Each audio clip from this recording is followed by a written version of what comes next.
What do you do on Sundays? We talk about Cate Blanchett, the acting, the costumes, the awards, but mostly the Blanchett of it all. I'm not acting. You think this is a love affair? I saw you, Erica. Meeting in the middle.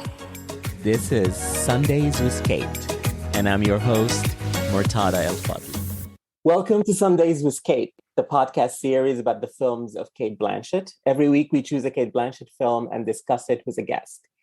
This week we're going back to almost the beginning of Cate's career and the film released just a few months after her international breakout in Elizabeth. We're going to 1999's Pushing Tin. And for this conversation, I'm very excited to welcome to the podcast for the first time the editor for Letterboxd and writer for the Film Stage and Paste magazine, Mitchell Beaupre. Mitchell, welcome. Thanks so much for having me. Very excited to be here. And as you said, to go back to the beginning, almost the beginning of Cate Blanchett. Yes, I know. This movie was such a blast from the past. For real, yeah. It's so weird to see her in this kind of role because she really just started, Elizabeth was, right at the beginning of her career, basically. So she really just almost immediately was born as Cate Blanchett. So seeing her in this kind of, a supporting role like this, like you would never really see her in something like this now.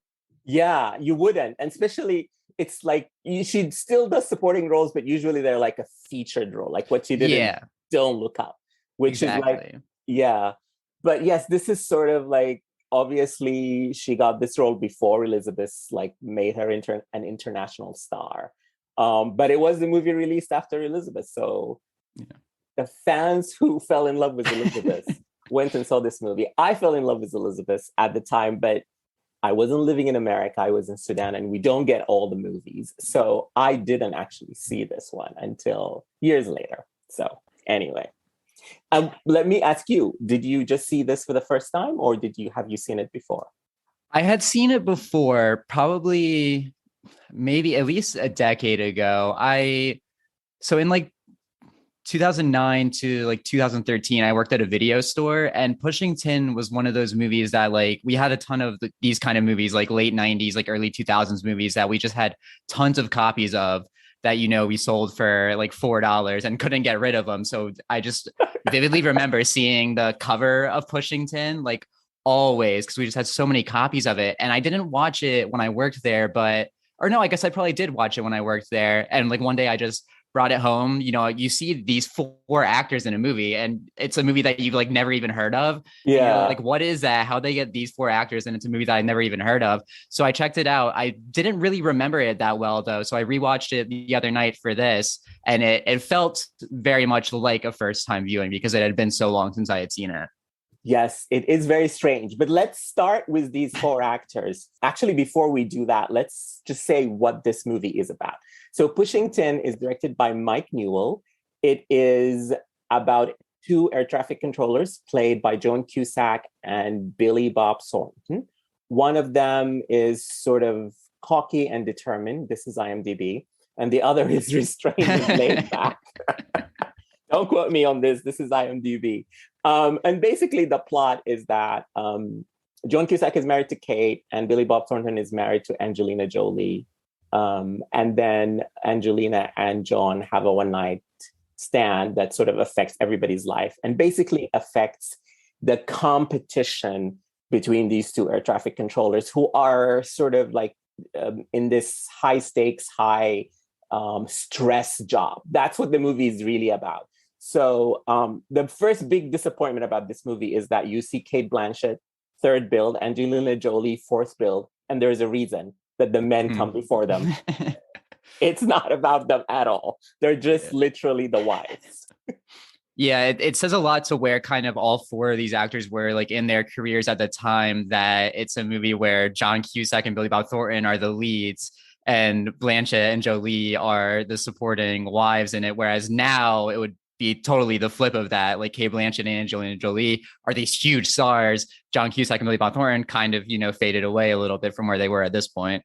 Yeah, totally. And I think you're exactly 100% right about that, because I think if we were to build this movie today, first of all, these four won't work in a movie today, but let's just pretend that they would. I think if we had John 1, Billy 2, Kate 3, and Angelina 4, it will totally flip. Angelina would be first, Kate will be second, Billy Bob will be third. He's more respected these days than John Cusack, and John Cusack will be last. But at the time, this was 10 years from Say Anything for John Cusack in 1999, and sort of 2 years from Grosse Pointe Blank, which gave him sort of a mini renaissance. And I think this is why he probably got a few leads, including this and High Fidelity. And he was like in a moment at that time.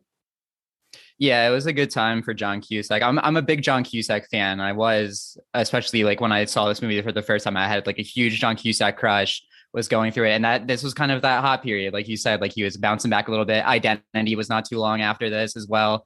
And so he was flying a little bit high again before kind of going, back down not too long after. Yes.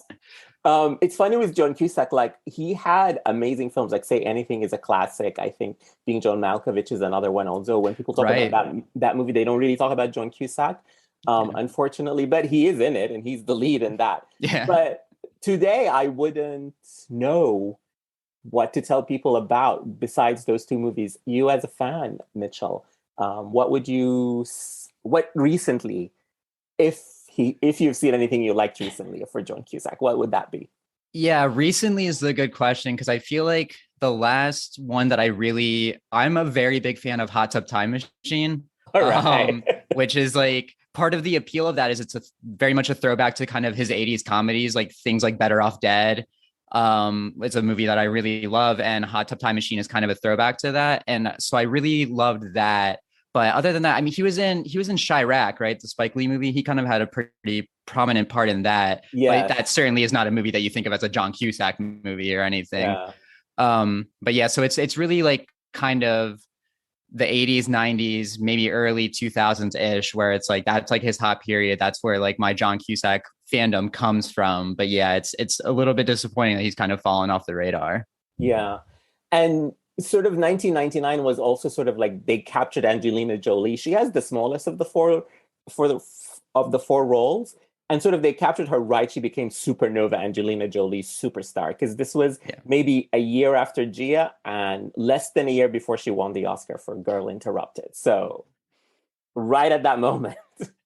Yeah, I was honestly even surprised that it was as small of a role, because I mean, like Hackers was really big, and that was, a few years before this. So I was surprised that she wasn't more prominent than she is. Mm-hmm. But it still does make sense. I mean, especially being, kind of a young woman in Hollywood at the time, it makes sense. Yeah, absolutely. And Angelina sort of has a very spotty filmography. Like she's a great actress and an amazing star, but her filmography is very spotty. Like even 1999, which was the year she broke out, 1999, 2000, and won the Oscar for Girl Interrupted. Like her other movies were The Bone Collector and Gone in 60 Seconds. Two movies nobody talks about now, but they were huge hits at the time. Yeah. Very odd, very fun, kind of. It's a fun year for everybody, because I mean, Being John Malkovich, like you said, that was the same year as this. Obviously, Kate, coming right off of Elizabeth, but then also was Ideal Husband was this year, and then Talented Mr. Ripley, which, a small role, but she's amazing in Talented Mr. Ripley. It was the same year as this as well. So it's an odd year for kind of everybody that's in this movie. Yeah. And we haven't talked about Billy Bob, but I think this was a couple of years after his breakout with Sling Blade. So he was also riding high on that. It was the year after A Simple Plan as well, which he was nominated for another Oscar for his performance in that. So he was definitely on the rise still. Yes. And of course, a couple of years later, he and Kate will do Bandits with Bruce Willis. But yeah, and that was the same year that he was in Monsters Ball too, which really he's really doing a good run here too. Yeah, absolutely.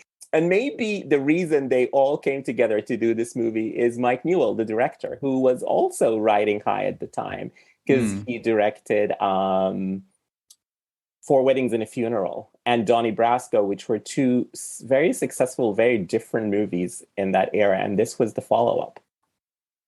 Yeah, he's got a really kind of eclectic filmography. Like just, I mean, looking at those two and then this, he had Enchanted April in the early 90s before Four Weddings and a Funeral, which, was a really kind of was it like period piece, and it's a really interesting filmography to see just all of his films together, because he's not really a director that maybe a lot of people, when you see his name, that you really think of like a specific movie for or specific movies for. But he was one of those kind of guys around this period where he was just doing a bunch of different stuff, but like hitting everywhere where he was doing, because all those movies that we mentioned, are acclaimed movies. And then after this, kind of takes a downward fall, similar to the men in the movie. Yeah, I think my theory about this, and this theory was born just from looking at his IMDb, is that Pushington is the movie that sort of like derailed him basically and pushed his career down. Yeah, you've got to think, because I mean, Pushington, and then so Mona Lisa Smile was the movie that he did like right after this, which was supposed to be, I remember, I'm pretty sure like the Entertainment Weekly cover, I think it was like their like fall movie preview cover was Mona Lisa Smile for that year. So it was like really pitched as the big like Oscar movie of that year. And I think, if I'm right, it's the first movie covered on the podcast that said Oscar buzz. I think was Mona so, Lisa yeah. Smile. And I mean, it's the definitive kind of this had Oscar buzz movie, like it was supposed to be huge. And then, so maybe like Pushington was like the hit, and then like the punch, and then Mona Lisa Smile happened, and that just like really sunk him after that. Yes, he continued to work though. He made like notorious bombs, like Love in the Time of Cholera, which you take that wonderful book by Gabriel Garcia Marquez, and I don't know what he did. I haven't seen it, but I don't know anybody who's seen it, but it must have been bad. And then, of course, he did the notorious Jake Gyllenhaal flop that completely changed and derailed Jake Gyllenhaal's career too, Prince of Persia. Yeah.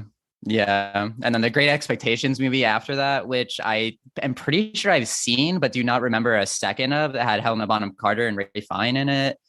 I don't remember it at all, but I remember it coming out and thinking that I should see it because of the cast, but it just feels like one of those anonymous movies. And then fascinatingly, I was looking him up because I was curious kind of about his filmography, that his most recent movie is something called the Guernsey Literary and Potato Peel Pie Society from 2018, which is a movie I've never heard of.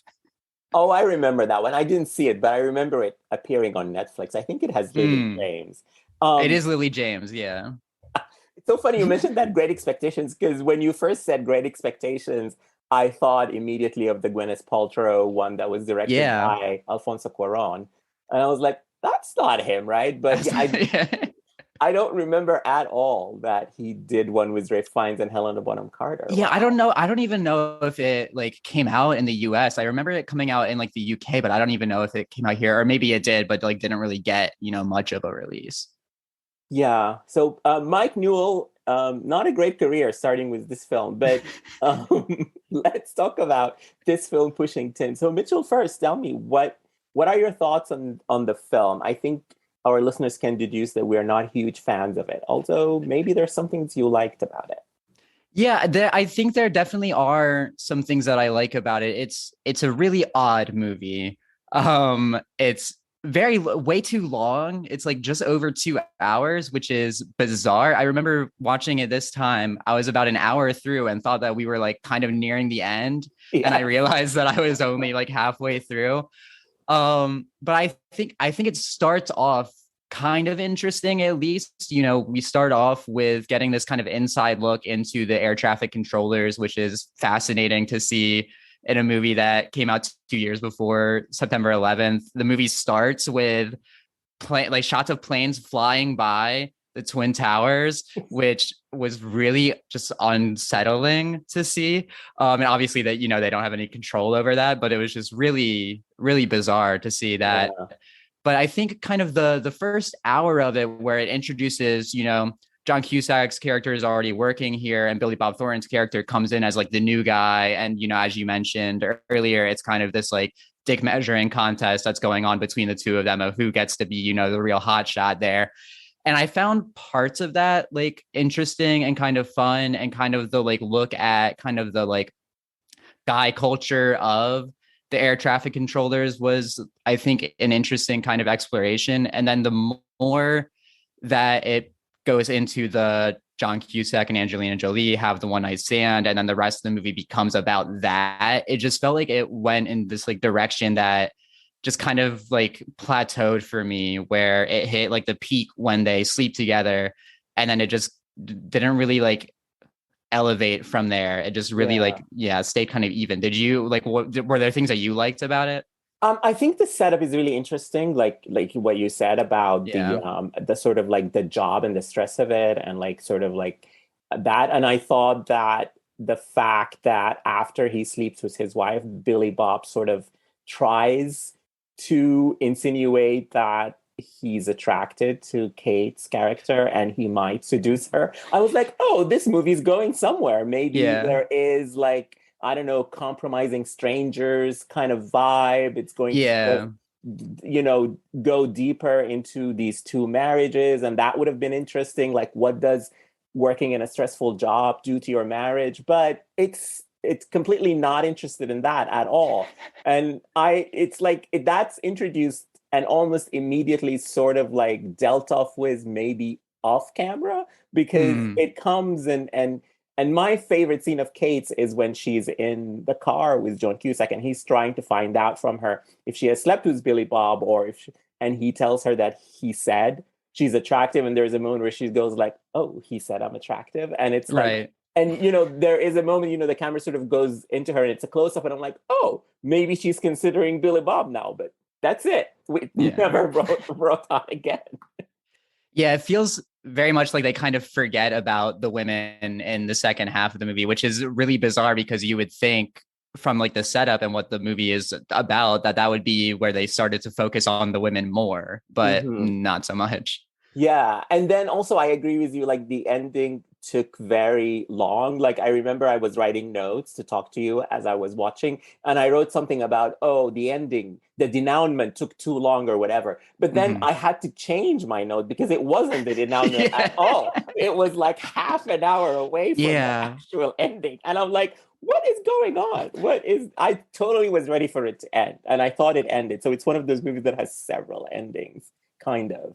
Yeah, for sure. And each one of those endings is like more preposterous than the last. The directions that they go, I mean, it's from the jump, it's kind of, you know, it's not a movie that's aiming for realism necessarily. You know, it's very heightened, but even within the context of the world that they set up, I feel like a lot of the points towards the end are just like so far beyond like suspension of disbelief that you're watching and you're just like confused, and like it just doesn't even fit with the movie. Certain things about, you know, like bomb scares come up and you're like, where is this even coming from? Like, it's odd choices made. Yeah, let's talk about the bomb scare, because that was the bomb scare. That's when I thought the movie was ending. So after all this happens, and you know, they're in this sort of like what Mitchell has called dick measuring contest, and it is that. And then, you know, there is a bomb scare, and suddenly the implausible plot of this movie sort of has them as the only two air traffic controllers who decide to stay in the building after they announce a bomb scare and everybody has to evacuate because they have to land the planes that are in the air. So and of course you think it's going to be some sort of like tense scene where, you know, their rivalry comes to a heated combustion or something, but it becomes a very stupid scene where Billy Bob Thornton has to call one of the planes that they couldn't land. Oh my God. A passenger picks up, and it's an older lady. So it's and the sort of the joke is that she picks up and who would you like to talk to? And he's like the pilot. And it's so stupid. It's so weird. It is like, you would think this is the moment where their rivalry climaxes and where, you know, the two of them are the ones who stay behind to try to land these planes. So it's like, that's the perfect place to have them kind of settle the differences and bond together. And, you know, they forge this like friendship through fire kind of thing. But instead it just becomes yet another thing where, you know, the situation becomes resolved. Billy Bob Thornton's character gets all the credit and gets praised for doing it, and John Cusack doesn't. So he feels slighted because of it. And it's just, like you said, like that's kind of the perfect place to end the movie. It feels like the organic place to end the movie, but instead it just becomes another thing to, you know, keep fueling this like tension that's already there. Like we don't need that to establish, you know, the rivalry between them even further. Yeah. I mean, I think the John Cusack character was due for due for a humiliation because of basically all the things that he has done in the movie so far. So not a good guy. Yeah. So I get it, but why do this, like, you know, sort of huge, big, implausible plot point to just humiliate him? Like, they could have done something else that's simpler and fits the tone. It's so weird. And then I don't know if this is jumping. I mean, we're kind of like at the end, so I don't know if this is jumping too far ahead, but then becomes, you know, a situation where Cate Blanchett's character, you know, becomes aware of the fact that John Cusack slept with Angelina Jolie. She gets, you know, very upset. And then John Cusack and Cate Blanchett are on a plane together. And John Cusack becomes paranoid that, like, there's some turbulence or whatever. And he becomes paranoid that Billy Bob Thornton is in the air traffic control room and he's, you know, trying to bring down their plane. And he frantically is like trying to get to the pilot to tell them, you know, what's going on and that somebody's sabotaging the plane. And it becomes this whole thing where, you know, the staff of the plane are trying to take down John Cusack because he seems like an unruly, you know, passenger and everything. And it's like you said, like, yes, John Cusack needed to be brought down a peg and, you know, kind of humiliated and everything. But the ways that they went about it were just so bizarre that you can't even like take them seriously anymore. And there are times too within that like you're not even sure what the tone of these moments are supposed to be. Like when that whole thing is going down on the plane, there's this moment that with Kate that I really, really love where he keeps telling Kate that he's just like trying to, you know, get like a glass of water or something. And all of the staff is like tackling John Cusack and putting him down. And Cate Blanchett like shows up just in the corner and is like, can't you just get him a glass of water? And like her delivery of that is phenomenal. Like so good. But yeah, the whole scene is just really odd. Yeah. I mean, I was thinking about this, like, why does this movie make all these very strange choices? There's a lot of sort of like big gestures, sort of high concept plot twists. And I'm just like, is this sort of like what studio filmmaking was in the 90s? Like, it feels like, you know, somebody was sitting in a room telling and there are two guys who are credited with this, with the screenplay, but like, it feels like this is a room of executives saying, well, it's been an hour and 15 minutes. We need a big moment here. So let's put a bomb scare and let's put some turbulence and get John and Kate in a plane. And, you know, I'm not saying their name characters. I think her name is Connie and he's Mr. Falzone. So let's put Nick maybe? Nick Falzone, yeah. So let's put Falzone and Connie and get some turbulence. And it just feels like it has no link to any sort of plausible human behavior. Yeah, I think that's a good point that, you know, even if there are two credited writers on it, I wouldn't be surprised if there's like a ton of ghost writers on it because it does feel like a kind of movie where it's so many different things and they're just trying to cram it all together into one thing and not, you know, a ton of it really fits together appropriately, I think. Yeah. One thing that I liked about it, and it's kind of sort of what we were talking about earlier, it's sort of, I thought it played really well as a sort of anthropological look at like a certain frat bro culture, like these men who hang out together all the time, who do all these kinds of stupid little games to one up each other, and, you know, their bets on who will crack first and who will, you know, score the basketball in, all these kind of things that I don't know, but I imagine will happen in that sort of milieu. Yeah, it's not dissimilar, I think, to things that you see, you know, in films about, you know, like or TV shows about like firefighters or, you know, policemen, where like very like macho kind of, you know, work environments. Not that there aren't like women in those fields either, but, you know, in the film, it's, you know, predominantly men. There's one woman and, you know, there's always one woman. Yeah, exactly. She's very much portrayed as, you know, the man's, you know, the guy's girl kind of thing. She even lifts weight, right? Because there's a moment there's a scene which was a very, very interesting scene that I couldn't tell what was going on at first. John Cusack goes and he's like hanging out with one of the other guys played by Jake Weber, and you don't really know, they're like watching some sort of show, and then you kind of realize, like, as they're having this conversation, that it's like the woman it's some like weightlifting like competition with the woman who works at, you know, the air traffic control center, and it's a very odd kind of place to set that scene. A really interesting kind of detail. But yeah, I was interested in that kind of aspect of the movie, particularly too with, you know, kind of the exploration of working in this kind of, as you mentioned, like a very high stress environment. There's a scene that happens at one point with John Carroll Lynch plays a character who comes in as like a guy who we learn like froze, working as an air traffic controller and just like couldn't, keep doing the job. And he's coming back. He's trying to like, get back into the game, and everybody there's taking bets on, if he's going to crack again, how far he's going to make it, if he's going to get in the building, if he's going to even get out of his car kind of thing. And I thought that was an interesting, they play it for comedy. And it is an amusing kind of scene, but it also is interesting detail there just to see kind of the toll that kind of a job can like take on somebody. And this idea of, I was reminded of kind of the Hurt Locker as well. And the way that we see in the Hurt Locker, that idea of adrenaline as an addiction. And you kind of can feel that with these guys, that they're like addicted to, that high stress environment. And as you mentioned, kind of those games of one-upsmanship and everything probably come from that. And I would have loved for that to have been explored more, rather than going into the, sleeping with somebody else's wife kind of thing, and the directions that the film does go in. Yeah. It's a very strange film. It's very strange. Let's talk about Cate. And yes, I'll take this opportunity to ask you a few questions about Cate. So this was not, I assume, the first time you saw a movie with Cate Blanchett. So correct. Do you remember your first movie and sort of your first impression of her?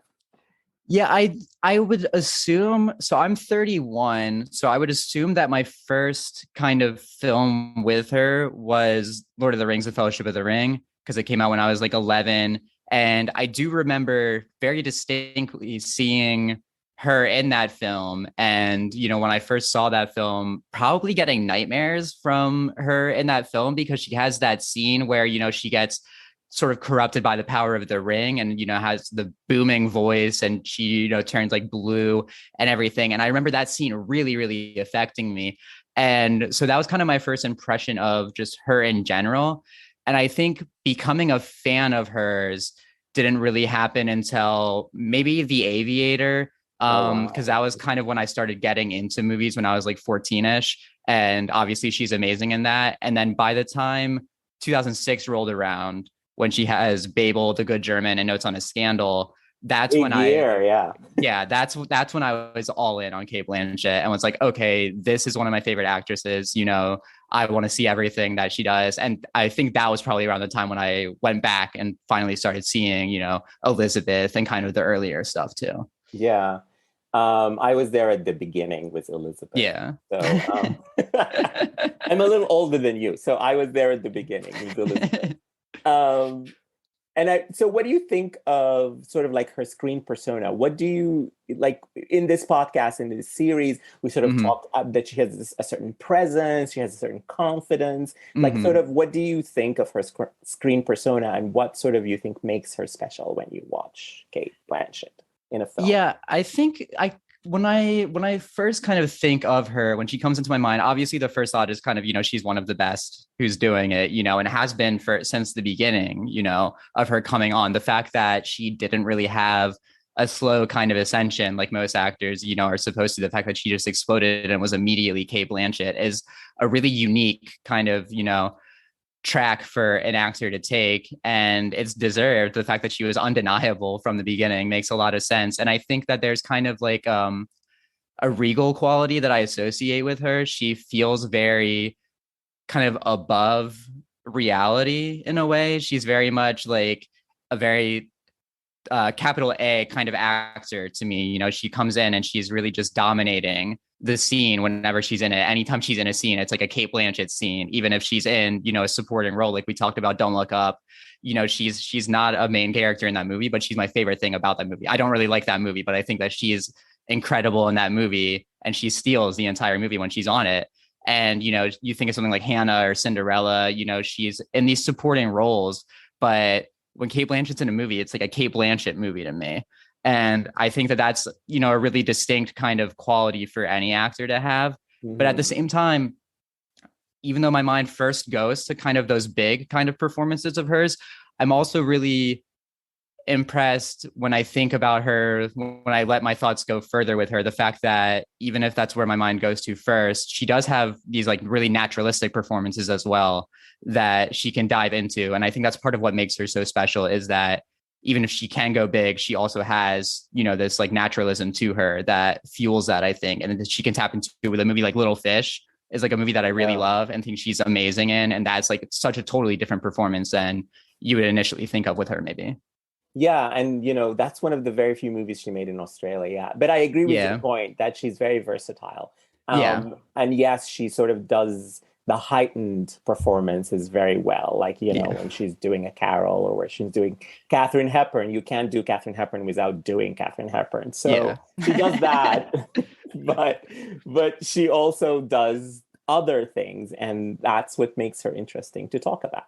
Yeah, for sure. Yeah, it's such an interesting career too. She goes all over the place. Yeah.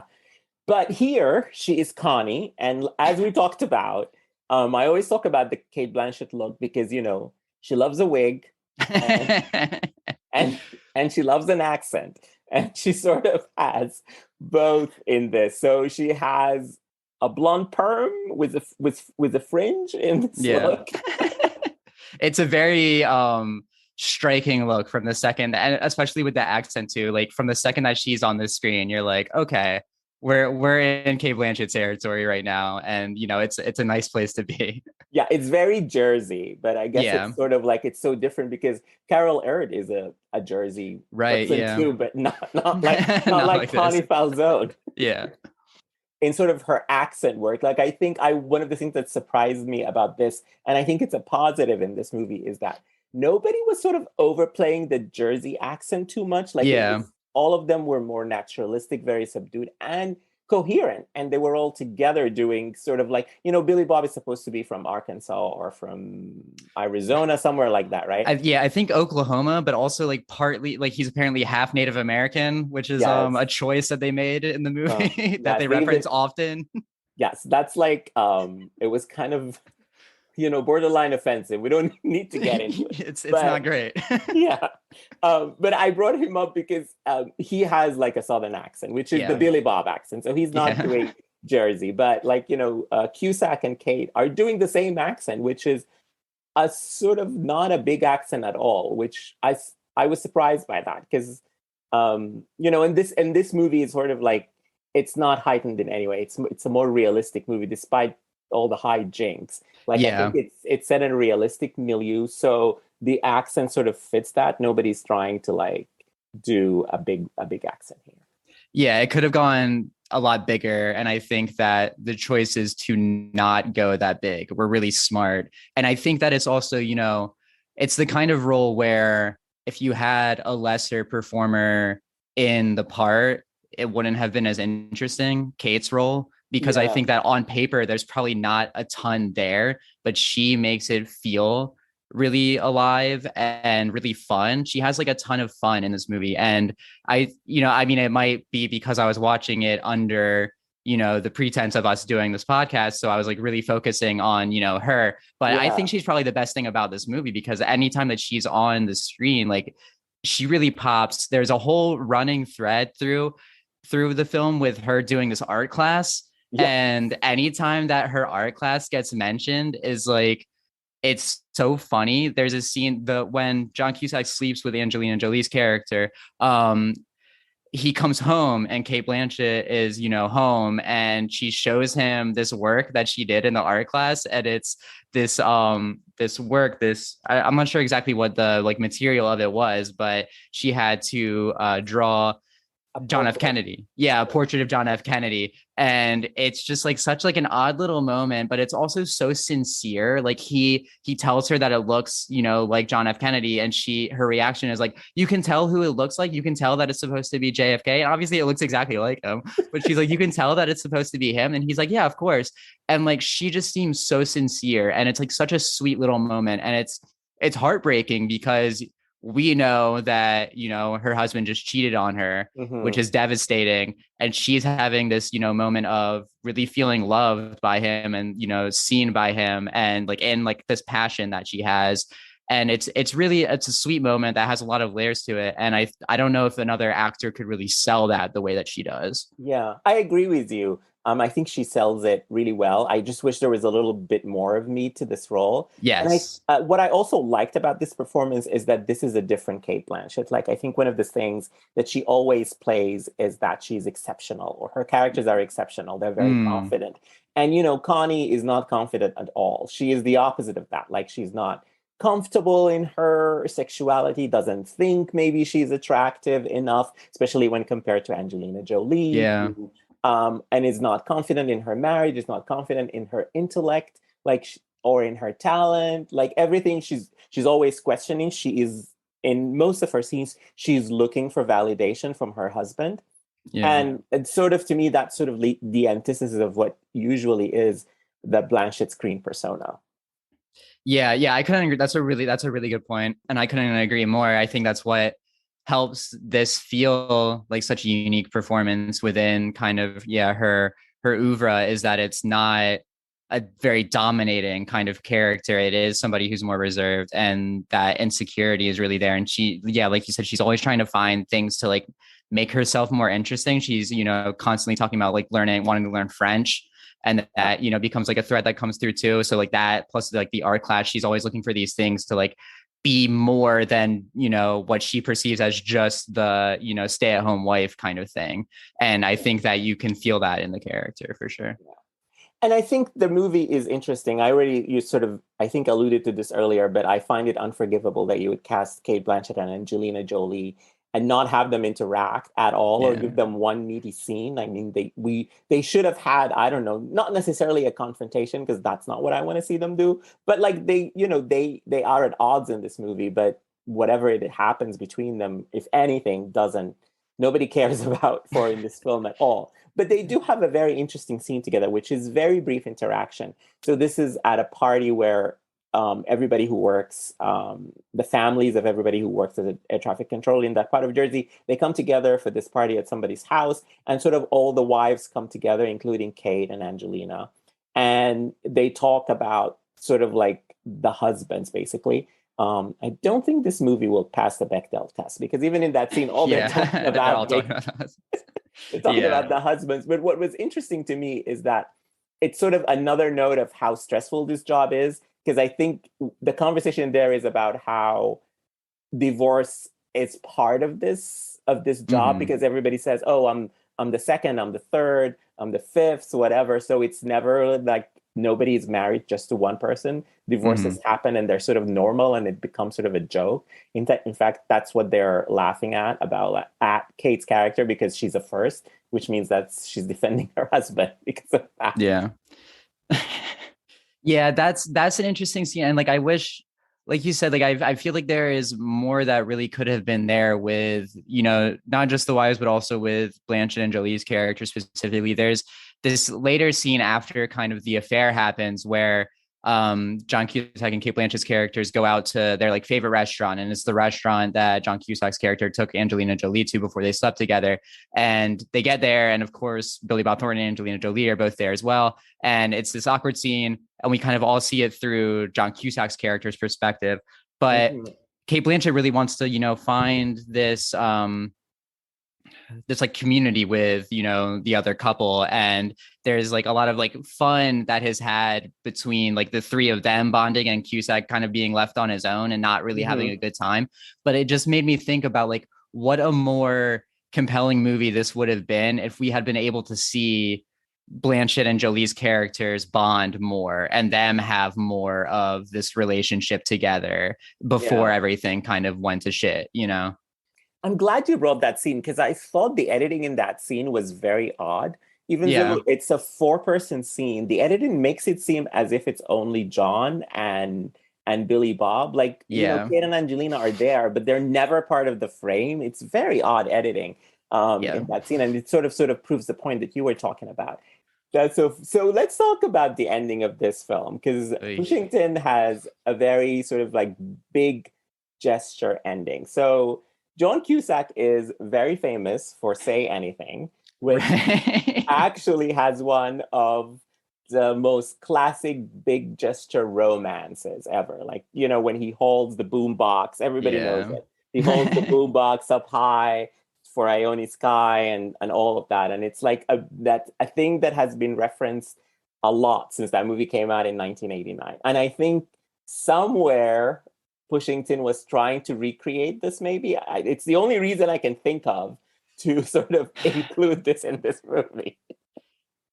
Yeah. So I'll set it up and tell me what you think, Mitchell. So in the end, Kate has Connie. Let's call her by her name. Connie has left him, her husband, and because of the affair, and because he's like he's a loose cannon and all kinds of things. And she leaves and goes somewhere else. But then she's coming back to New York to on a plane to pick up her things to leave him forever.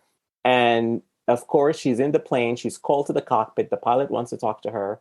And then it's John Cusack in the air traffic controller talking to her through the microphone in the cockpit, asking her to forgive him and be his wife again and all of that. And it's sort of like the air traffic controller version of the boombox. Right. Yeah. It's so misguided. It is like like you said, you can tell like what they're going for, what they want it to be, but there is no way to separate yourself from the reality of that scene, which is this, asshole guy is literally hijacking a plane to manipulate his wife to say that she'll, have dinner with him or get back together with him, or else he's just not even going to let them land the plane. And it just feels very much like this guy, we went through this whole movie and this guy did not learn his lesson at all. He's still a piece of shit, like it's bewildering to watch that scene go down and to watch it be played like the huge romantic, sweeping gesture. Yeah. Like we're supposed to be swooning by this. Yeah, gesture, exactly. Right? Yeah. But it's so not great. Yeah. And also, I think you alluded to it earlier, like this movie was released in 99, so it's obviously pre 9/11. And there is a lot of shenanigans like this. There's a lot of shenanigans with planes and airports that would never happen today. Yeah. I mean, I'm sure they didn't even happen then. Because the way they go into the airport and sort of stand almost on the runway. I don't think anybody's allowed there, even if you are air traffic. Oh my God, those scenes, there. Yeah. What you're referring to are, these two scenes with Billy Bob's character. First, he like is kind of mythologized for going onto, the like tarmac, I think, and like standing underneath a plane as it's like landing. And we see footage of it where the plane comes in over him and he just gets blown away. And it's like CGI'd and like the effects on it are so bad. And you kind of have to forgive them because it's this really weird period of time where like post Jurassic Park, when they were putting effects like into like every movie because they thought like, oh, we have this cool technology, and post like Terminator 2, and like, we have this cool technology, but like it just does not age well like whatsoever. It looks so bad. And then later they bring that back because Cusack's character goes out there with him and they do the same thing as a bonding kind of thing between the two of them. And it is really hilarious and not the way that they wanted it to be hilarious. Yes, it's very strange. And I think this movie now will never be made. Scenes like this will just never be included because they won't make any sense. They didn't make sense then, I'm sure, but it would even be more strange these days. I wonder what air traffic controllers thought of this movie when it came out. Yeah, I don't know. So this movie was kind of not received very well. Like the reviews were middling. The box office was almost non-existent. Yeah, really bad box office. Yeah. And it's a blip, I think, in everybody's career, but they all chugged it off and went on to do other things because that same year, each of the Force principals, as we talked earlier in this podcast, had better movies and better things were coming just around the corner. So nobody cared that much. Yeah.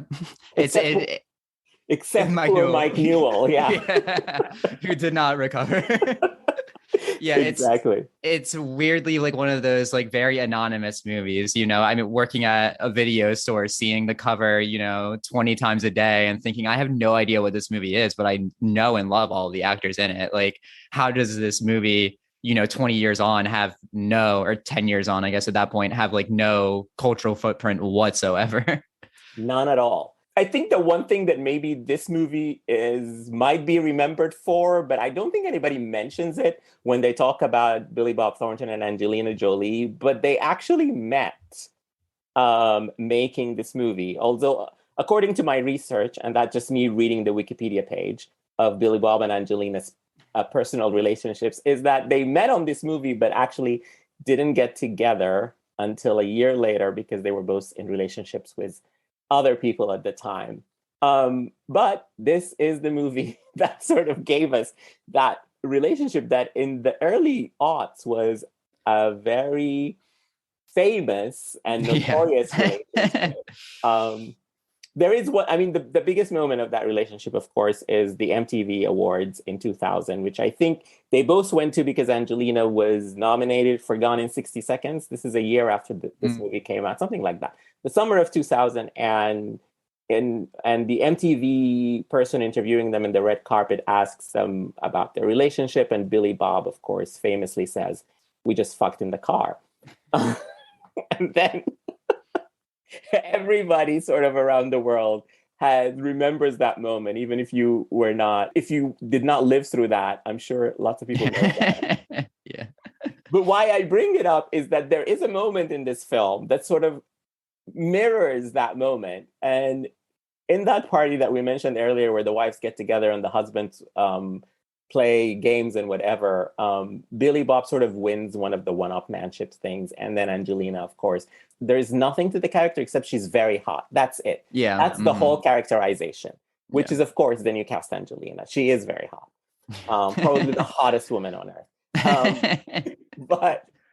But anyway, so she goes up to him and gives him this sort of like long, wide mouth open kiss.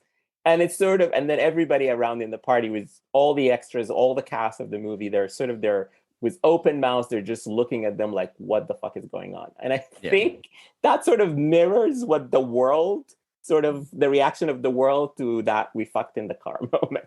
Yeah, for sure. It feels totally like the on-screen relationship in this is mirroring what we would know of as the off-screen relationship of them. Because also there's the scene that you mentioned when, John Cusack and Cate Blanchett come into the restaurant and Billy Bob Thornton singing, and Angelina Jolie's like on kind of the like stage area with him, but she's like down on the ground, like on her knees or something, like holding on to him, like in this very like, it's like a BDSM kind of like tableau of the two of them that is really weird. And like, you just imagine all of these, it's like a family, like Italian restaurant that they're in. And I'm like, if I was in this restaurant, like in real life, like everybody would be like, what is going on with like these two here? You would think the way they were behaving, these are two characters who will give each other a vial of their bloods. Right. Yeah.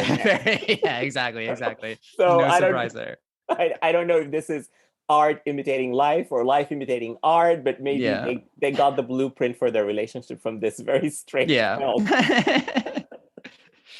The chemistry is there for sure.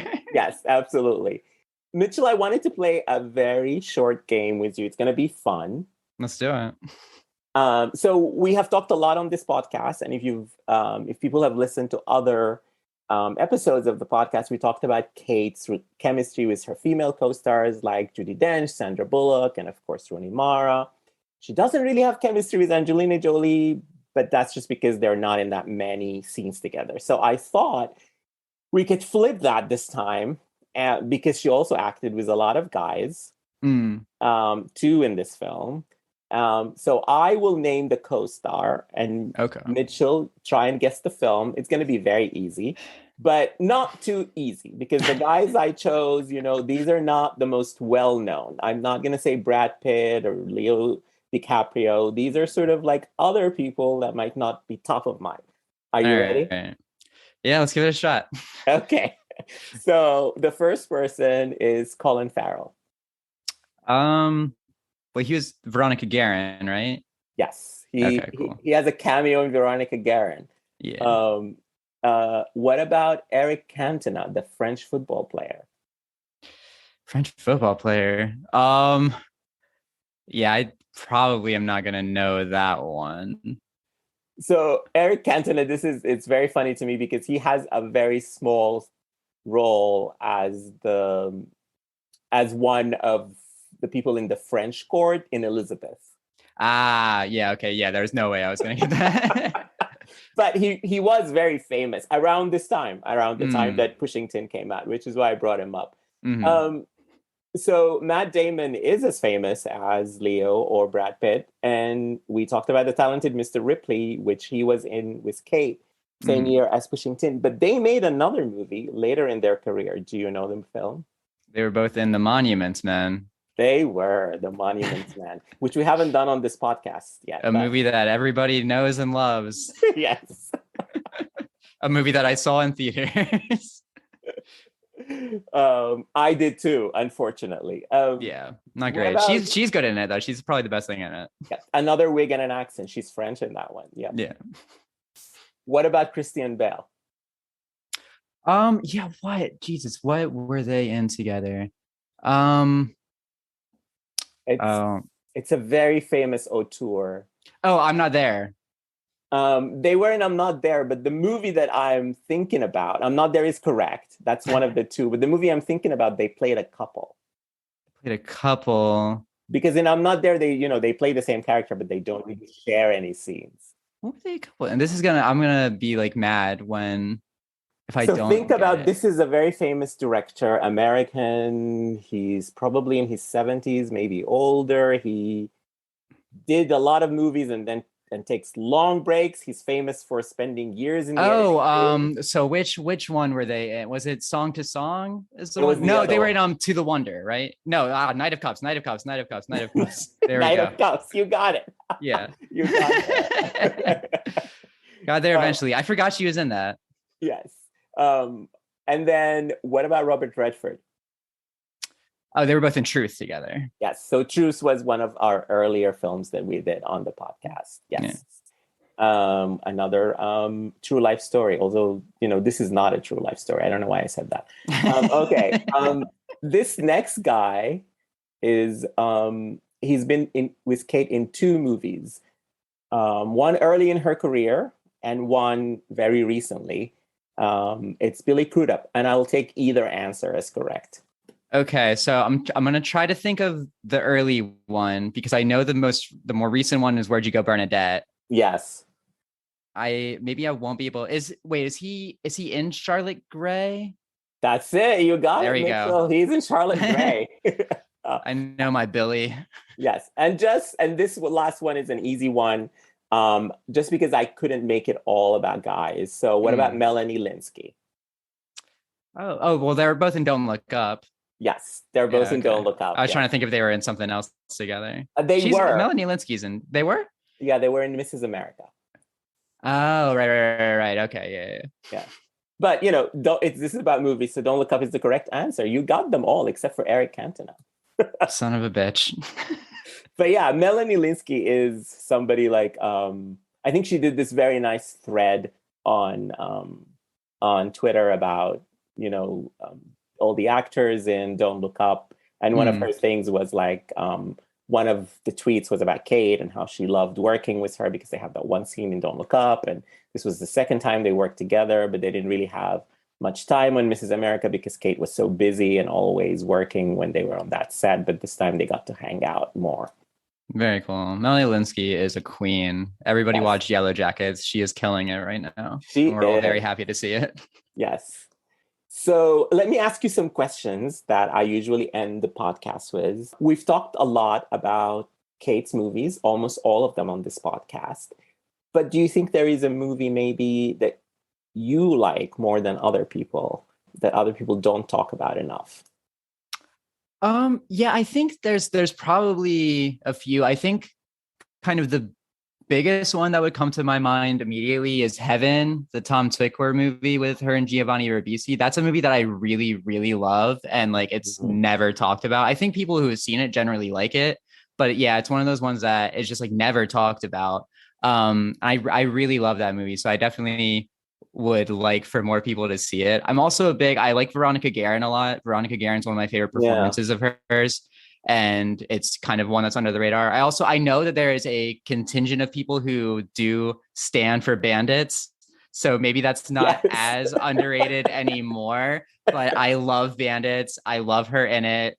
It's a very fun movie. That's like, she is so fun, and she's so fun but also so sexy in that movie. It's a really great movie to like watch for Cate Blanchett.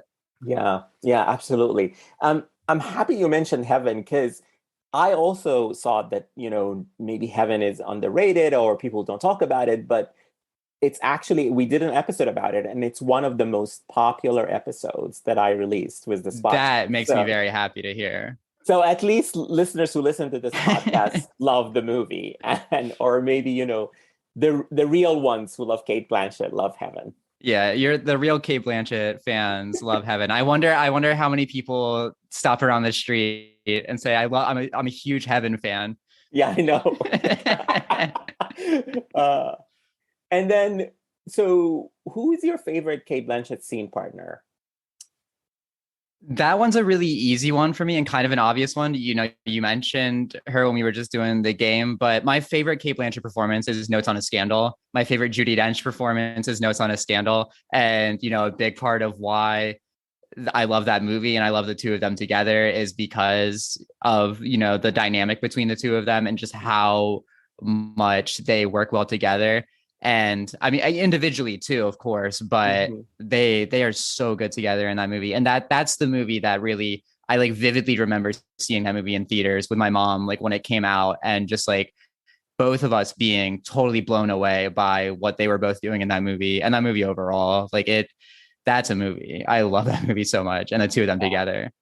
It's so delicious, and they're both so delicious in it. And delicious is perfect. Yeah, and perfect sort of like they played the friendship well, and they played the antagonism well. It's just like such a gorgeous duet between both of them. And you sort of like, even though they're not always in friendly scenes, their characters, but you just feel the sort of like respect that I think each of them had for the other, because nobody's trying to steal a scene from another, or like it works like such a beautiful duet. Like, Kate shines in some moments and Judi shines in others. And I love that movie too. They really perfectly complement each other. That was really well put, what you just said about like nobody feels like the dominant force there. And so it becomes one of those things where it's frustrating that they put Cate Blanchett in supporting for the Oscar campaign and everything, because like she's a lead. They both should have gotten nominated in lead. They should have shared the win for lead. Yeah, totally. I would have loved that. And I hope, I hope Judi Dench is with us forever.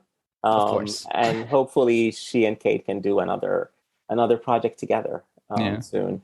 Let's get the sequel. Yes, let's do it. So let's end with, who would you like to see her work with other than the Dane Judi Dench? Yeah, I think I often will like go to directors when I think about who like I would like to see, my favorite actors work with. And like Kate's, so interesting because she's worked with like all of the big ones. So like when I think about like what I would like to see her do, it's more kind of like different kind of stuff than what she's done. Like I would love to see her, not that she hasn't done kind of like down and dirty kind of indie movies, but I would love to see her do something with like Jeremy Saulnier, like Green Room, or like, something with like the Safdies would really be cool. But I also would love to see her do like, I love her in comedy, and, I love, like, she's so funny in Pushing Tin. We just talked about Bandits too. Like, she is so funny. Don't Look Up, she's hilarious in. And I like, she brings comedy to a lot of different roles. I mean, Bernadette, she's really funny in Bernadette as well. Yeah. And I'd love to see her do more of like a straight up comedy. Like I would love to see her do like a rom-com with somebody like Idris Elba or like Randall Park or somebody like that. Wow. Just really like dive like into that kind of aspect of it would be like so fun to just see her do a comedy like that, and like a romance too. And like just a pairing like that would be really interesting, I think. Yeah, I like that idea. I think one of the few genres that she hasn't really tried is the rom-com. Yeah. Except maybe for Bandits a little bit. That was a rom-com. Yeah. Like a three-way rom-com. Yes. That movie was very into polyamory. Like that ending was very much so. Very progressive for its time. Yes, absolutely. Mitchell, this has been so wonderful and a joyful conversation. Thank you so much for coming on the podcast and talking with me about Pushing Tin. I really appreciate it. And I love chatting with you. Yeah, me too. I mean, I really had a blast and I really appreciate coming on, especially, as the podcast is coming towards an end. It feels very, flattering to be invited on before things come to a close. So thank you so much. Yes, of course. And I'm happy you mentioned that the podcast is coming to an end because I'm running out of Cate Blanchett films. And this has in all my planning, it has always been a project that was going to have an ending. Yes, Cate is working and has a lot of movies coming out. But, those are going to come as they come, and maybe then we'll come back. But I am thinking of how to end the show. So listeners, if you have a suggestion of what you want me to do on the last episode of Sundays with Cate, for now, when she comes back and does a Pedro Almodovar movie, of course I'll get on. I can talk about it. But for now, we're going to end it in a couple of weeks. So let me know what you want me to do in the last couple of episodes. There are some movies that we haven't discussed. I'm not going to do the Terrence Malick movies because Terrence Malick is not a director who's like, this is a podcast about acting. So those movies are not really about the actors. So those I'm not doing, but there are a couple of others that we will do before we end. So suggestions, give them to me in the comments, on Twitter, wherever you want. And Mitchell, thank you so much again for coming. And before we go, let our listeners know where they can find you and your work. Yeah, as we said, like I'm a senior editor at Letterboxd, and I write for a bunch of different sites like Film Stage and Paste and the playlists and stuff like that. So I think the quickest, easiest way to find anything I'm doing is just follow me on Twitter. My handle's @itismitchell, and anything that I'm posting, anything that I'm writing, I'll post up there. So I say that's the best way to see my stuff. Yeah, and give Mitchell a follow. They're a wonderful follow. I enjoy your Twitter so much. Oh, thank you so much. And you can find me on Twitter at @me_says, and follow the podcast on Twitter and Instagram at Sundays with Cate. And until next time, thank you for listening.